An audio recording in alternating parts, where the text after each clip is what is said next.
রহিম, আমার নাম মোহাম্মদ আসরুদ্দিন। আমি মোগলহাট খেওয়ার হাটের ইজারদার। আমরা যেটা ভারতের গজব শুনতেছি ওটা পরিপূর্ণ সমস্ত মিথ্যা।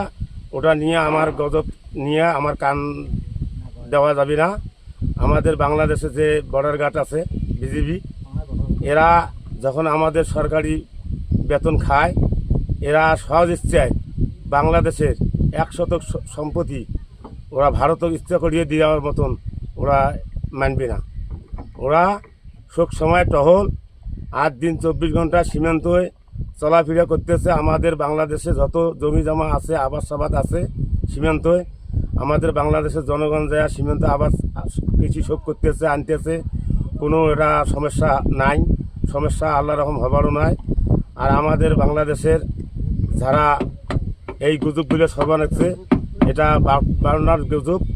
এই গুজবে আমরা কান দিবেন নই। ভারতে যদি 100 থেকে কি আরও যদি 500 যদি সৈনিক যদি বাড়ায় ভারতের ভিতরে, সেটা ওর ব্যক্তিগত ব্যাপার। আমাদের বাংলাদেশ নিয়ে কেউ কোনো ষড়যন্ত্র করিয়া তাল পাবে না। আমাদের সীমান্ত 71 সালে দেশ স্বাধীন হয়েছে, 74 সালে সীমান্ত গঠন হচ্ছে। যে প্লেয়ার গঠন হচ্ছে, ওই প্লেয়ারের 1% জমি এপাক ওপাকে ভারত বাংলা কেউ নিতে পারবে না। ওই জায়গায় আমার স্থগিত থাকি যাবে। আমরা এটা আশাবাদ করতেছি সবার কাছে। এই রকম গজবে কেউ কান দেবেন না। আমাদের বর্ডার গার্ডও সচেতন আছে।